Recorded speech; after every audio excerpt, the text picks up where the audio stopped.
ഛത്തീസ്ഗഡിൽ അറസ്റ്റിലായ മലയാളി കന്യാസ്ത്രീകൾക്ക് ഉപാധികളോടെ ജാമ്യം. ബിലാസ്പൂർ NIA കോടതിയിലാണ് കണ്ണൂർ, തലശ്ശേരി, ഉദയഗിരി ഇടവകയിൽ നിന്നുള്ള സിസ്റ്റർ വന്ദന ഫ്രാൻസിസ്, അങ്കമാലി എളവൂർ ഇടവക സിസ്റ്റർ പ്രീതി മേരി എന്നിവർക്ക് ജാമ്യം അനുവദിച്ചത്.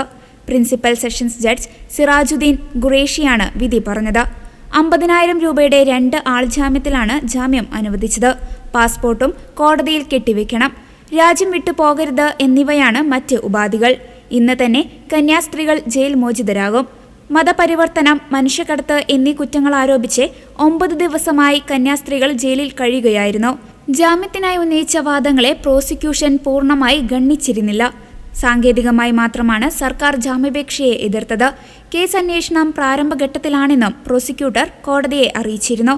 മനുഷ്യക്കടത്ത്, മതപരിവർത്തന കുറ്റങ്ങൾ നിലനിൽക്കില്ലെന്നായിരുന്നു കന്യാസ്ത്രീകൾക്ക് വേണ്ടി ഹാജരായ മുതിർന്ന അഭിഭാഷകൻ അമൃതോദാസ് വാദിച്ചത്. 5-ാമത്തെ വയസ്സിൽ ക്രിസ്ത്യാനിയായതാണ് യുവതി. ജോലിക്ക് കൊണ്ടുപോയതിന് പൂർണ്ണമായ രേഖകളുണ്ട്. അതുകൊണ്ട് തന്നെ ചുമത്തിയിരിക്കുന്നത് അടിസ്ഥാനമില്ലാത്ത കുറ്റമാണെന്നാണ് അഭിഭാഷകൻ അമൃതോദാസ് അറിയിച്ചത്. ജാമ്യം കിട്ടിയാലും FIR റദ്ദാക്കുന്നതുവരെ പോരാട്ടം തുടരുമെന്ന് പ്രതിപക്ഷ MP മാർ പ്രതികരിച്ചു.